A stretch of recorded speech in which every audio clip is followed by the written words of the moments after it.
Reviving the Vedic Culture of Yagya by Dr. Pranav Pandya, disciple of Pandit Sri Ram Sharma Acharyaji. Audio 8.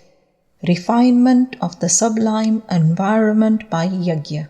It is perhaps for the first time in human history that the smog of pollution has so firmly entrapped all dimensions of life. Not only the pollution of the external environment and the associated threats of global warming, poisonous air, water, and soil, but also the sublime environment of life, the delicate realms of thoughts and sentiments, has also been maligned and darkened. The latter, though invisible, is more threatening and has been the root cause of the universal ailments and perversion.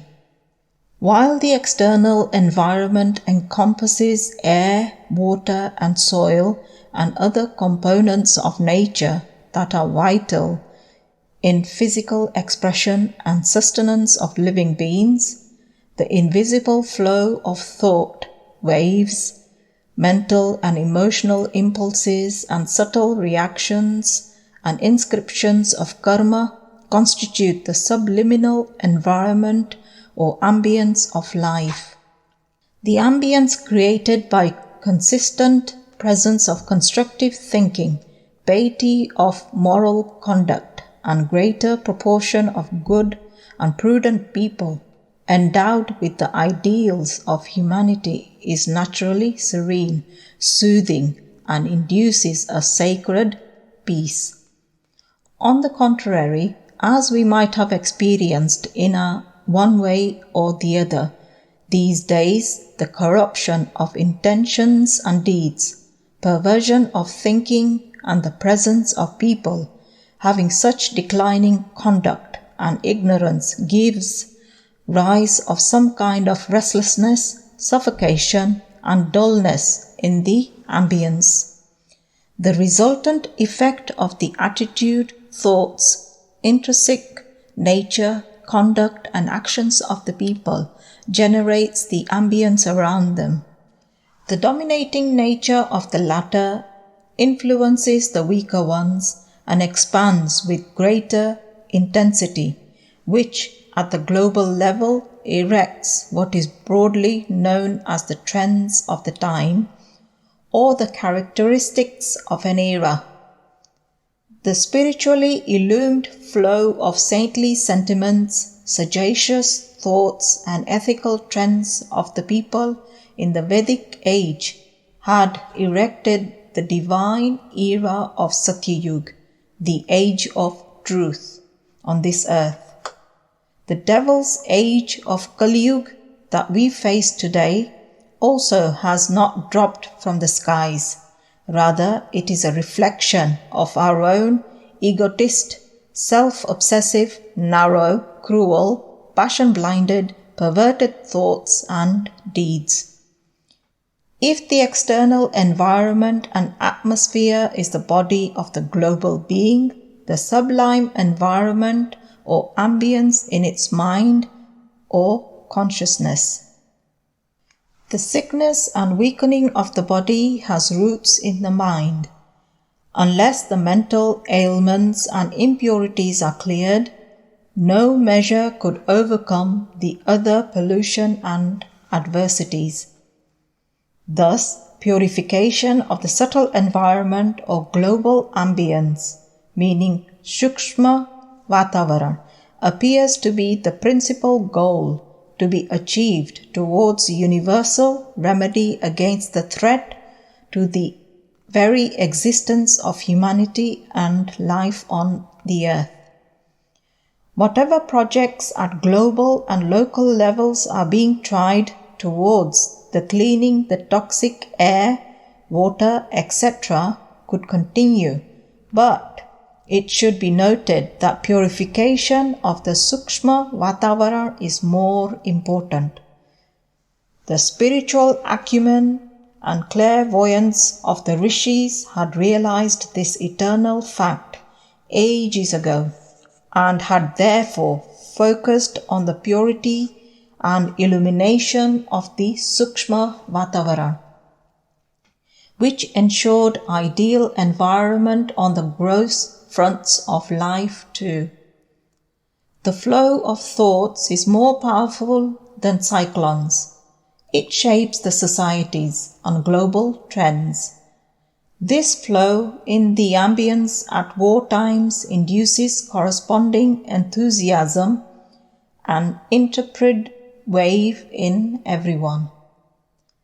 When the waves of luxurious and pleasure-oriented aptitude are on, we find enormous varieties of fashions, addictions, and tides of lavishness and luxury, and amorous and erotic trends in the society.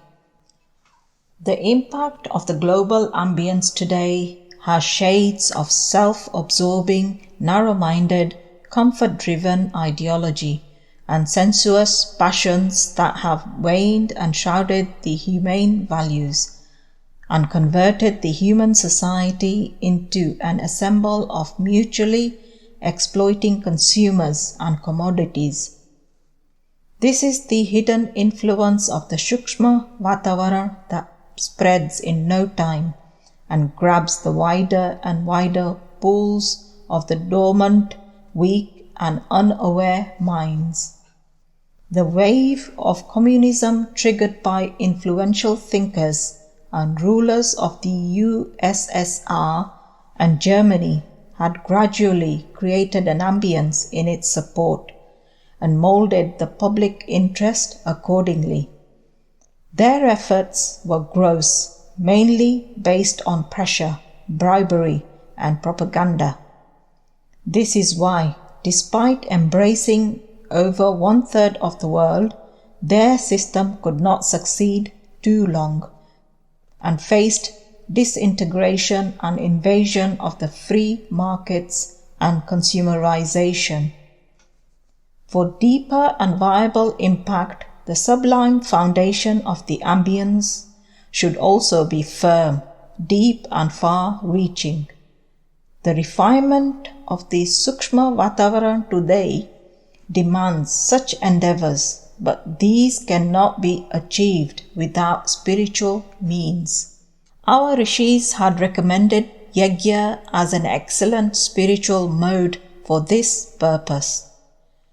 When yagyas are adeptly performed with collective chanting of powerful mantras by spiritually refined sadhaks and using appropriate havan samagri and wood, the spiritual waves of mantra shakti and yagya energy so generated pervade in wider etheric domains. It sparks divine radiance in all those participating in yagya and those whose inner self is linked with these subtle domains of consciousness. The Sukshma Vatavaran thus created by Yagya induces benevolence, generosity, continence, austerity, moral virtues and divine faith. The currents of spiritual energy of Yagya pacify and diminish the untoward assimilation of vices and animal instincts of lust, ego, selfishness, jealousy, hatred, immorality, venality, and other evils. This resolves most of the problems faced in the personal and social lives. Many worries, complications, problems, and adversities are uprooted by this sublime illumination. The grandeur and continuity of the astonishing effects of Yagya grow in proportion with the size, duration, and frequency of the Yagyas. In the ancient times, the Rishi Munis, the savants, the kings, the affluent and elite used to organize grand yagyas. The common people too used to participate in these daily havans. This way, the sublime environment was purified continuously, and an ambience of ideal ascent of all was maintained. This is what had allowed the descent of bright and happy era of divine culture.